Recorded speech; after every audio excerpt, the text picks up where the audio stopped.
Bonjour Laurent, Oui Château. Je te rencontre aujourd'hui par rapport au festival alimentaire qui a débuté courant octobre. J'aimerais que tu puisses nous le présenter s'il te plaît d'une manière générale.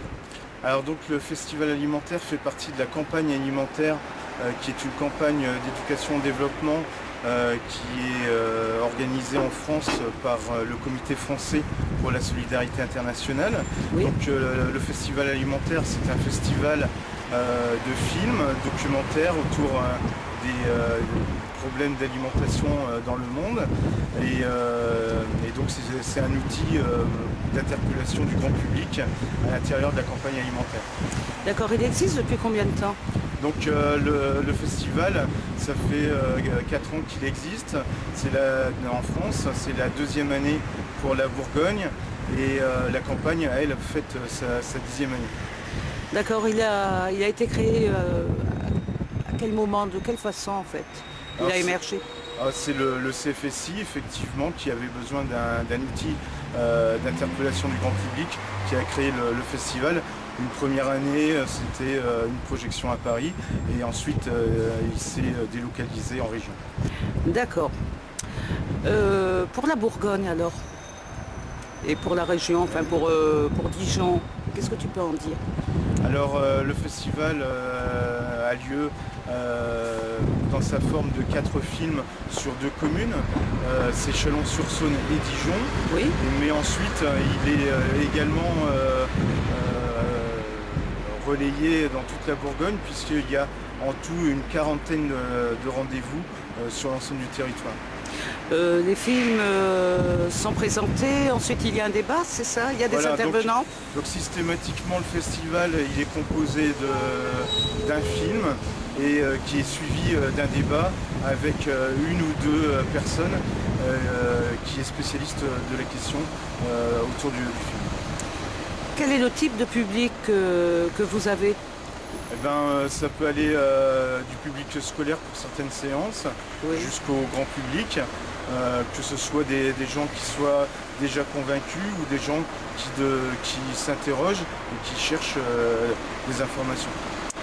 Le type de salle que vous utilisez généralement, ou plus, disons, ce que vous préférez rencontrer? On essaye, dans la mesure du possible, d'aller dans les salles qui existent encore en milieu rural et on privilégie sinon sur Chalon et Dijon les établissements à art et essai.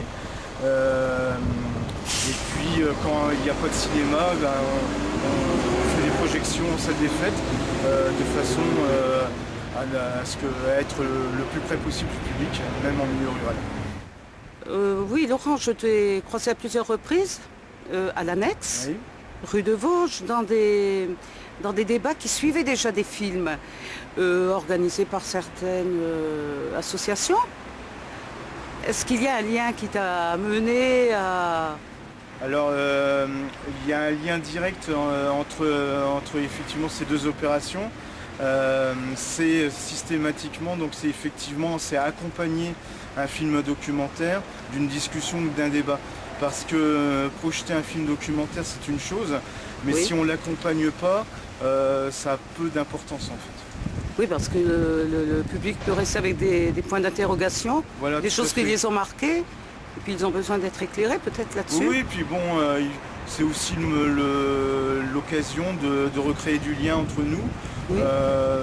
Si on ne veut pas discuter les uns avec les autres, à ce moment-là, il faut rester devant son poste de télé, tout seul. Si on se retrouve dans une salle ou dans un bar, par exemple pour l'Annexe, c'est aussi pour rencontrer les autres et discuter ensemble. Parce qu'à l'Annexe, lorsque j'y allais, il y avait autant des personnes, on va dire personnes individuelles, des citoyens, que des membres associatifs ou politiques. En fait, il y avait une rencontre entre ces trois... Oui, tout à fait. C'est un lieu d'échange. Hein. Enfin, et de rencontres inter-activités finalement. Ouais, non, mais c'est la base des bars à l'origine. Hein. C'était ça. C'était le lieu de rendez-vous dans le quartier, dans le village. Voilà ce qu'on recrée. D'accord.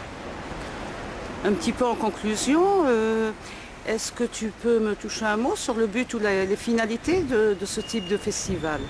Alors donc le but du festival alimentaire, il est clair, c'est d'interpeller le public sur la nécessité de conserver une agriculture familiale paysanne, que ce soit au nord et au sud, pour résoudre le problème de la faim dans le monde, qui est essentiellement dû à la mondialisation de l'agriculture et des échanges commerciaux par rapport aux produits agricoles. Ça touche autant les personnes ici locales que... Oui, parce qu'on pointe souvent du doigt les pays du Sud, mais oui, voilà. nos agriculteurs ne sont pas mieux lotis.